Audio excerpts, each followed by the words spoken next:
দেখতে পাচ্ছেন এখন কিন্তু ইন্ডিকেটর লাইট জ্বলছে। রাইস কুকারটি ঠিক হয়ে গিয়েছে। তারপর আমি দেখবো যে আসলে কুক সুইচটি কাজ করে কিনা। কুক সুইচটি অন করে এখন যদি আমি সুইচটি অন করি, দেখতে পাচ্ছেন এখন কিন্তু কুক লাইটটিও জ্বলছে, অর্থাৎ এখন কিন্তু কয়েলটি গরম হচ্ছে। তো আমার হাতে আসলে রয়েছে একটি রাইস কুকার, মিনি সাইজের রাইস কুকার। আপনারা দেখতে পাচ্ছেন সম্পূর্ণ রাইস কুকারটি। এটির প্রবলেম হচ্ছে পাওয়ার কেবল লাগানোর পর এখানে আসলে ওয়ার্ম এবং কুক কোনোটিতেই লাইন পায় না, অর্থাৎ কোনোটিতেই ইন্ডিকেটর লাইট জ্বলে না এবং ভিতরের কয়েলটি আসলে গরম হয় না। তো কেন আসলে এই প্রবলেমটি হচ্ছে সেই জিনিসটি এখন আমি সমাধান করব। সম্পূর্ণ জিনিসটিকে খোলার মাধ্যমে আগে প্রথমে আমার আইডেন্টিফাই করে নিতে হবে যে প্রবলেমটা কোথায়, তারপর আমি সেটি সমাধান করে আপনাদের সঙ্গে শেয়ার করব। আর তার আগে আপনাদের একটু দেখাতে চাচ্ছি যে এটি মূলত কত ওয়াটের। তো আপনারা নিশ্চয়ই দেখতে পাচ্ছেন যে 220 ভোল্ট 350 ওয়াটের একটি রাইস কুকার, এবং এই রাইস কুকারটি কিন্তু মিয়াকো ব্র্যান্ডের রাইস কুকার। আপনারা দেখতে পাচ্ছেন এখানে ব্র্যান্ডিংটি। তো যাই হোক, এবার সরাসরি আসলে আমি এই জিনিসটি এই কারেন্টের সঙ্গে লাগিয়ে আপনাদের একটু দেখাতে যাচ্ছি, তারপর ফাইনালি আমি আসলে এটাকে ঠিক করার চেষ্টা করব। তো আমি একটি পাওয়ার সকেট নিয়ে এসেছি। এ পর্যায়ে আমি এই 2 পিন প্লাগটি লাগিয়ে দিচ্ছি এবং এখান থেকে এই জ্যাকটি কানেক্ট করে নিচ্ছি। তো কানেকশন করে এ পর্যায়ে যদি আমি এই সুইচটি অন করি, তো সুইচটি অন করার সঙ্গে সঙ্গে এখানে কিন্তু ওয়ার্ম লাইটটি জ্বলার কথা, বাট লাইটটি জ্বলছে না। আমি যদি এখান থেকে এখানে সুইচটি অন করে দিলাম, কুক সুইচটি আসলে কাজ করছে না, অর্থাৎ ওয়ার্ম বা কুক কোনোটির মধ্যে কিন্তু ইন্ডিকেটর লাইট জ্বলছে না। আপনারা দেখতে পাচ্ছেন একদমই ব্ল্যাঙ্ক এবং ভিতরে আসলে গরমও হচ্ছে না। আমি যদি একটু এই জিনিসটি উঠিয়ে ভিতরে হাত দিই, আসলে একদমই ঠান্ডা। তো আমি মাঝখানের এই সেন্সরটি জাস্ট প্রেস করে ধরে রেখে আমি সুইচটি আবার অন করছি এবং আমি এটা ভিতরে হাত দিচ্ছি। আসলে কোনো প্রকার একটু গরম হচ্ছে না, একদমই পুরোপুরি ঠান্ডা, অর্থাৎ ভিতরে লাইনই পাচ্ছে না মেবি। তো আমি এই জিনিসটি এখন আসলে কীভাবে সমাধান করা যায় সেই জিনিসটি আপনাদের সঙ্গে শেয়ার করব। তো পর্যায়ে আমি এই সবগুলো কেবলের কানেকশন ছুটিয়ে রাখছি এবং এখান থেকে পাওয়ার জ্যাকটিও খুলে রাখছি। তখন আমরা প্রথমেই পিছনের অংশ থেকে আসলে এই 3টি স্ক্রু খোলার মাধ্যমে জিনিসটিকে আমরা আলাদা করতে পারবো।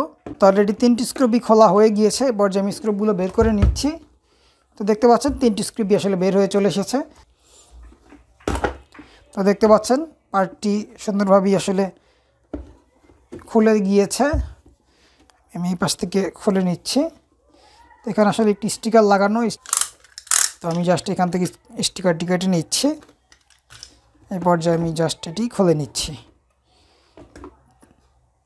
তো এই হচ্ছে ভিতরের অবস্থা। আসলে যেহেতু রাইস কুকার, রান্না করতে গিয়ে অনেক সময় পানি টানি ভিতরে যেত, তারই প্রেক্ষিতে ভিতরে এই অবস্থা আপনারা দেখতে পাচ্ছেন। তো আমি আসলে এইভাবে করে ভিতর থেকে পাওয়ার কানেক্টর জ্যাকটি খুলে নিতে হবে আগে, না হলে আমি দুটি পার্ট বিভক্ত করতে পারছি না। আর পাওয়ার জ্যাকটি বের করার জন্য আসলে ভিতরের অংশে দুটি ক্লিপ রয়েছে, আমি ক্লিপ দুটি খুলে নেওয়ার মাধ্যমে এই জিনিসটি বের করে নিব। তো আমি পাওয়ার কেবলটি এখান থেকে জাস্ট খুলে নিলাম। ভিতরের অবস্থা আসলে প্রচুর খারাপ। যাই হোক, আমি নিচের পার্টটি সাইডে রাখছি। তো এই হচ্ছে গিয়ে সম্পূর্ণ ভিতরের আউটলুক। এখানে আসলে অনেক কিছু আপনারা দেখতে পাচ্ছেন। তো আমার প্রথম যেটি সন্দেহ হচ্ছে, এখানের যে ফিউজটি রয়েছে ফিউজটি কেটে যেতে পারে, অর্থাৎ এখানে একটি টিউবের ভিতরে রয়েছে ফিউজ। তো এই ফিউজটি কেটে যাওয়ার প্রেক্ষিতে হয়তো বা ভিতরের অংশে মানে লাইন পাচ্ছে না, যার প্রেক্ষিতে ইন্ডিকেটর লাইটটি একটাও জ্বলছে না। তো এরপর যে আমি আসলে এই মাল্টিমিটারটির মাধ্যমে এই ফিউজটি আগে চেক করে নিব যে ফিউজটি ভালো রয়েছে কিনা। তারই জন্য আমি এখানে এই বাজার মোডে সিলেক্ট করে রেখেছি। তো এ পর্যায়ে যদি আমি এখান থেকে দুটি প্রান্ত লাগাই, আপনারা একটি শব্দ শুনতে পাচ্ছেন এবং মিটারের রেটিং দেখতে পাচ্ছেন প্রায় অলমোস্ট 0 দেখাচ্ছে, অর্থাৎ পুরোপুরি শর্ট অবস্থায় রয়েছে সেই জিনিসটি বোঝা যাচ্ছে। তো এই জিনিসটির মাধ্যমে আমরা এখন এই ফিউজটাকে চেক করব। তো ফিউজটি চেক করার জন্য আমরা যে কোনো একটি প্রান্ত আসলে খুলে নিব। আমি এই প্রান্ত থেকেই খুলে নিচ্ছি। তাহলে স্ক্রুপটি খোলা হয়ে গিয়েছে। তো আমি একটি প্লায়ার্সের সাহায্যে আসলে এই প্রান্তটি বের করে নিচ্ছি। তো অলরেডি বের করে নিতে পেরেছি, অর্থাৎ এই দুটি প্রান্ত আলাদা করে ফেলেছি। তো এই পর্যায়ে আমি জাস্ট আপাতত এখানে স্ক্রুপটি লাগিয়ে রাখছি। তো এই পর্যায়ে আমরা এখান থেকে জিনিসটি একটু লুজ করে এটি বের করে নিব, অর্থাৎ ফিউজটি বের করে নিব। আমি জিনিসটি লুজ করে জাস্ট এই ফিউজটি বের করে নিচ্ছি। তো এই টিউবের ভিতর থেকে যদি বের করে নিই, এই হচ্ছে গিয়ে আমাদের ফিউজ, আপনারা দেখতে পাচ্ছেন। তো মেবি এই ফিউজটি আসলে নষ্ট হয়ে গিয়েছে। তো আমি আগে একটু দেখি মাল্টিমিটারের সাহায্যে চেক করে যে ফিউজটি ভালো রয়েছে কিনা। আমি জাস্ট দুটি প্রান্তে ধরছি।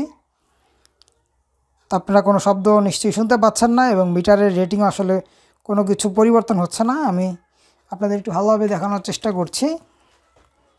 দেখতে পাচ্ছেন মিটার এখানে কিন্তু 1, এবং আমি যদি এই ফিউজটি দুটি প্রান্তের সঙ্গে যখন কেবল দুটি লাগাচ্ছি মিটারের, তখন কিন্তু আসলে এই 1ই দেখাচ্ছে, অর্থাৎ এই ফিউজটি আমাদের মূলত নষ্ট হয়ে গিয়েছে, যারই প্রেক্ষিতে কিন্তু কোনোভাবেই লাইন পাচ্ছে না এই জন্যই হয়তো বা আমাদের এই কয়েলটি গরম হতে পারছে না।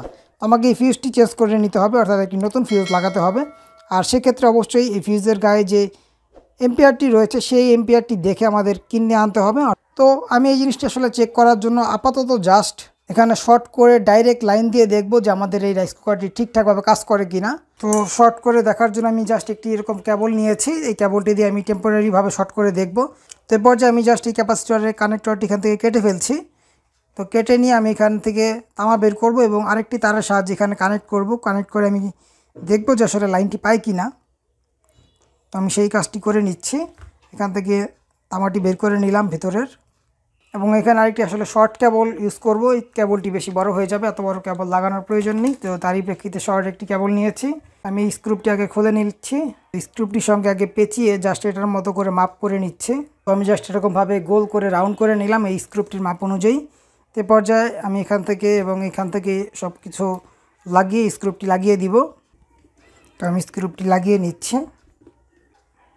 তো অলরেডি এখান থেকে স্ক্রুপটি লাগানোর কাজ শেষ। এ পর্যায়ে আমি জাস্ট এখন এটির সঙ্গে এই কেবলটি কানেক্ট করব। কানেক্ট করে দেখব যে আসলে আমাদের এই রাইস কুকারটি কাজ করে কি না। যদি দেখি কাজ করছে, সেক্ষেত্রে জাস্ট এখানে আমি পূর্বের মতো একটি ক্যাপাসিটার লাগিয়ে নিলেই, অর্থাৎ সেম একই মানের ক্যাপাসিটার লাগিয়ে নিলে কিন্তু ঠিক হয়ে যাবে।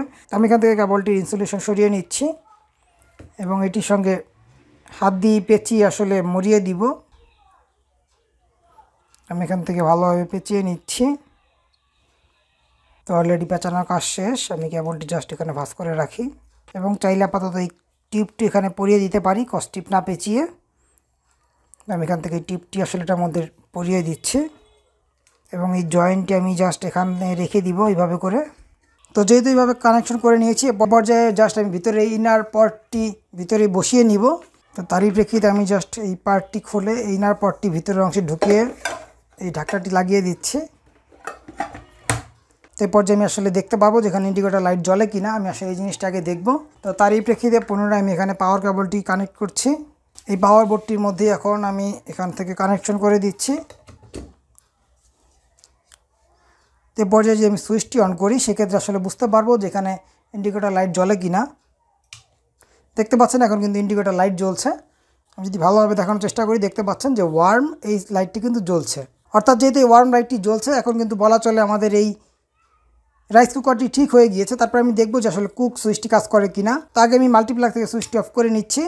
অফ করে জাস্ট এখান থেকে এই কুক সুইচটি অন করে এখন যদি আমি সুইচটি অন করি, দেখতে পাচ্ছেন এখন কিন্তু কুক লাইটটিও জ্বলছে। আমি ভালোভাবে দেখানোর চেষ্টা করছি। অর্থাৎ এখন কিন্তু কয়েলটি গরম হচ্ছে। আমি আপাতত অফ করে রাখলাম যেহেতু সম্পূর্ণ খালি রয়েছে। তো এরপর যে আমি একটু হাত দিয়ে আসলে দেখব যে ভিতরের অংশে গরম হয়েছে কিনা, যেহেতু আমি লাইন দিয়েছিলাম। আমি অনুভব করতে পারছি ভিতরের অংশে হাত দিয়ে যে কয়েলটি কিন্তু সাথে সাথে গরম হয়ে গিয়েছে, যেহেতু কুক সুইচটা আমি অন করে দিয়েছিলাম। আর ইনার পটটি আমি আবার ভিতরের অংশে ঢুকিয়ে রাখছি এবং এখান থেকে লাগিয়ে দিচ্ছি। তো আমাদের এখানে কিন্তু মূলত প্রবলেম হয়েছে এই ফিউজটির মধ্যেই, অর্থাৎ ফিউজটি কেটে যাওয়ার প্রেক্ষিতে কিন্তু সম্পূর্ণ লাইন ডিসকানেক্ট হয়ে গিয়েছিল। আর যখনই দেখতে পারবেন যে এরকম প্রবলেম যে আসলে একটি লাইটও জ্বলে না, তখনই আপনারা একদম নিঃসন্দেহে চোখ বন্ধ করে ধরে নিতে পারেন যে ফিউজটি কেটে গিয়েছে। যদি আপনার পাওয়ার কর্ডটি ভালো হয়ে থাকে, অর্থাৎ আমি কিন্তু আগেই পাওয়ার কর্ডটি চেক করব, কারণ পাওয়ার কর্ডটি অনেক সময় নষ্ট হয়ে গেলে কিন্তু লাইন পাবে না। আর পাওয়ার কর্ডটি কিন্তু আপনারা খুব ইজিলি চেক করতে পারেন। আমি যদি একটু আপনাদের দেখিয়ে দিই, আমি আসলে যেভাবে চেক করে নিয়েছিলাম, আমি এই পাওয়ার বোর্ডটির মধ্যে কানেক্ট করে জাস্ট সুইচটি অন করে দিচ্ছি এবং এখান থেকে জাস্ট আমি টেস্টারটির মাধ্যমে চেক করছি। দেখতে পাচ্ছেন টেস্টারটি জ্বলছে, অর্থাৎ এই এক পাশের তার কিন্তু ভালো রয়েছে, সেই জিনিসটি কিন্তু আমরা স্পষ্টভাবেই বুঝতে পারছি। তো সেম একইভাবে আবার ওই পাশটি যদি আমি চেক করবো, এই পাশে কিন্তু লাইট জ্বলছে না। তো এই পাশের তার ভালো রয়েছে কিনা সেই জিনিসটি আপনারা বোঝার জন্য এখান থেকে 2 পিন প্লাগটি জাস্ট ঘুরিয়ে লাগাবেন। অর্থাৎ এখন লাগানো রয়েছে এভাবে, জাস্ট আমি জিনিসটি ঘুরিয়ে এভাবে করে লাগাবো এবং এই জিনিসটি এবার আমি খেয়াল রাখবো যে আমি নিচেরটি চেক করেছিলাম, এবার আমি উপরেরটি চেক করছি। দেখতে পাচ্ছেন উপরেরটিতেও কিন্তু লাইট জ্বলছে। তার মানে আমরা কিন্তু বুঝতে পারলাম যে আমাদের এই পাওয়ার কেবলটির দুটি কেবলই ভালো রয়েছে, যারই প্রেক্ষিতে কিন্তু এই 2 পিন প্লাগটি ঘুরিয়ে লাগানোর প্রেক্ষিতে দুটির মধ্যেই এক এক করে লাইন চলে এসেছিলো এবং সেটি আমরা খুব সহজেই আইডেন্টি করতে পারলাম। তো আমি এভাবে করি, প্রথমে আসলে পাওয়ার কেবলটি চেক করি, দেখি ভালো রয়েছে। তার পরবর্তীতে সন্দেহ হয় যেহেতু ভিতরে একটি ফিউজ রয়েছে, ফিউজটি কেটে যেতে পারে, না হলে কিন্তু দুটি লাইট একসঙ্গে অফ হওয়ার কথা নয়। আর আমি আসলে এটার ভিতরের অংশে কোনো ফিউজ আপাতত ইউজই করব না। আমি এই যেভাবে কানেক্ট করে নিয়েছি এভাবে করেই ব্যবহার করব। এই ফিউজটা আসলে আমার কাছে বর্তমানে কিনা নেই, যদি কখনও কিনে আনি সেক্ষেত্রে অবশ্যই চেঞ্জ করে নেওয়া যাবে। তো আমি এটি ব্যবহার না করে জাস্ট আমি পাওয়ার কেবলটি চেঞ্জ করে ফেলবো, অর্থাৎ এটির সঙ্গে দিয়েছিল এরকম 2 পিন প্লাগ। আমি এই 2 পিন প্লাগটি ব্যবহার না করে জাস্ট এরকম একটি নতুন 3 পিন প্লাগ ব্যবহার করব, কারণ এখানেও কিন্তু একটি ফিউজ রয়েছে। আমি এই জ্যাক থেকে কভারগুলো খুলে আপনাদেরকে দেখাচ্ছি যে আসলে এখানেও একটি 10 এম্পিয়ারেরই একটি ফিউজ রয়েছে। আমি যদি ভালোভাবে দেখানোর চেষ্টা করি, তো আপনারা লেখাটি দেখতে পাচ্ছেন যে 10 এম্পিয়ার 10A লেখা, অর্থাৎ 10 এম্পিয়ারের একটি ফিউজ কিন্তু অলরেডি এখানে ইউজ করা হয়েছে। তো এই ফিউজটি যেহেতু রয়েছে, এই ফিউজটি কিন্তু এখানের ফিউজের মতো কাজ করবে। তারই প্রেক্ষিতে আমি এখন থেকে আর ওই কেবলটি ইউজ না করে এই কেবলটি ইউজ করব। আর যেহেতু সেম একই রকম জ্যাক, অর্থাৎ এই জ্যাক এবং এটার সকেট সবগুলো একই রকম, তারই প্রেক্ষিতে কিন্তু খুব ইজিলি ব্যবহার করা যাবে। দেখতে পাচ্ছেন খুব ভালোভাবে কিন্তু লেগে যাচ্ছে। তো যাই হোক, এ পর্যায়ে আমি আসলে এই জিনিসটি একটু পরিষ্কার করে নিতে হবে, কারণ ভিতরের অংশে অনেক ময়লা রয়েছে। এই ময়লাগুলো আগে পরিষ্কার করে নিব। তো ফাইনালি ভিতরের অংশে কিছুটা পরিষ্কার করে নিলাম। এই পর্যায়ে জাস্ট আমি ফিটিং করে নিব। আর এই পার্টটি দেখতে পাচ্ছেন একদম নতুনের মতো হয়ে গিয়েছে। ভিতরের অংশে পুরোপুরি আসলে এটা ধুয়ে নেওয়া হয়েছে, চারি প্রেক্ষিতে একদম পরিষ্কার হয়ে গিয়েছে। তো প্রথমে আমাকে এই জিনিসটাকে বসিয়ে নিতে হবে যেরকমভাবে আগে বসানো ছিল। তো এখানে জাস্ট ক্লিপ দেওয়া হয়েছে, সেই ক্লিপের মাধ্যমে আমি লক করে বসিয়ে দিচ্ছি এবং এই পর্যায়ে এই পার্টটি বসিয়ে নিচ্ছে। তো আমি এই জিনিসটি জাস্ট এভাবে করে ঘুরিয়ে নিলাম, অর্থাৎ এই গ্যাপ এবং এই গ্যাপ। আর এই কেবলগুলো আমি জাস্ট সাইড করে নিচ্ছি। আমি সব দিকে দেখে দেখে আসলে পারফেক্টলি বসিয়ে নেওয়ার চেষ্টা করছি। তো ফাইনালি খুব সুন্দরভাবে আসলে বসে গিয়েছে। এখন এক এক করে আমাদের স্ক্রুগুলো আবার লাগিয়ে দিতে হবে আগের মতো করেই। আমি এ পর্যায়ে জাস্ট স্ক্রুগুলো এক এক করে লাগিয়ে দিচ্ছি। তো সবগুলো স্ক্রু টাইট দেওয়ার কাজ শেষ এবং আমাদের আসলে এই রাইস কুকারটি ওকে হয়ে গিয়েছে। এ পর্যায়ে আসলে এটি এখন সরাসরি ব্যবহার করা যাবে। তো আমি পুনরায় আবার আসলে এখানে কানেক্ট করে আপনাদেরকে দেখাচ্ছি। তো আমি 2 পিন প্লাগটির মধ্যে এবার লাগিয়ে নিচ্ছি এই কনভার্টারটির সাহায্যে। তো 2 পিন প্লাগটি লাগিয়ে এখান থেকে যদি আমি এবার সুইচটি অন করি, অর্থাৎ এই পাওয়ার সকেটের সুইচটি অন করছি, এখন কিন্তু আসলে এক চান্সি লাইন চলে এসেছে। এবং আমি যদি এবার এই সুইচটি অন করি, দেখতে পাচ্ছেন কুক লেখাটি চলে এসেছে। অর্থাৎ আমাদের এই মিয়াকো ব্র্যান্ডের রাইস কুকারটি কিন্তু সম্পূর্ণ ওকে হয়ে গিয়েছে। তো আমি সুইচটি আপাতত অফ করে রাখছি, কারণ যেহেতু ভিতরে কিছুই নেই, কয়েলটি অতিরিক্ত গরম হয়ে যাবে। তো আমি এই পর্যায়ে একটু খুলে দেখে নিচ্ছি যে কয়েলটি আসলে কীরকমটা গরম হয়েছে। তো কয়েল আসলে যথেষ্ট গরম হয়ে গিয়েছে, কয়েক সেকেন্ডের ব্যবধানেই। অর্থাৎ আমাদের কয়েলটি কিন্তু সম্পূর্ণ ভালো রয়েছে, সেই জিনিসটি স্পষ্টভাবেই বোঝা গেল।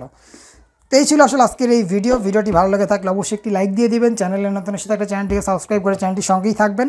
আর আপনাদের বাসায় এরকম কোনো হোম অ্যাপ্লায়েন্সের সমস্যা হলে কিন্তু, বা এরকম রাইস কুকারেরই যদি সমস্যা হয়ে থাকে, সেক্ষেত্রে কিন্তু খুব ইজিলি আপনারা ঠিক করে নিতে পারবেন আজকের এই ভিডিওটি ফলো করার মাধ্যমে। তো আপনাদের বাসায় ব্যবহৃত যে কোনো ধরনের রাইস কুকার বা যে কোনো ব্র্যান্ডের রাইস কুকারে যদি এই জাতীয় প্রবলেম হয়ে থাকে, সেক্ষেত্রে কিন্তু আপনারা এই ভিডিওটির মাধ্যমে খুব ইজিলি সমাধান করে নিতে পারবেন। আর এছাড়াও যদি আপনাদের অন্য কোনো সমস্যা হয়ে থাকে বা অন্য কোনো প্রবলেম থাকে, অবশ্যই কমেন্ট বক্সে কমেন্ট করে জানাবেন, আমি আপনাদেরকে রিপ্লাই দেওয়ার চেষ্টা করব। তো পরবর্তী ভিডিও দেখার আমন্ত্রণ জানিয়ে আজকের এই ভিডিওটি এখানেই শেষ করছি। ভালো থাকবেন সবাই, আল্লাহ হাফেজ।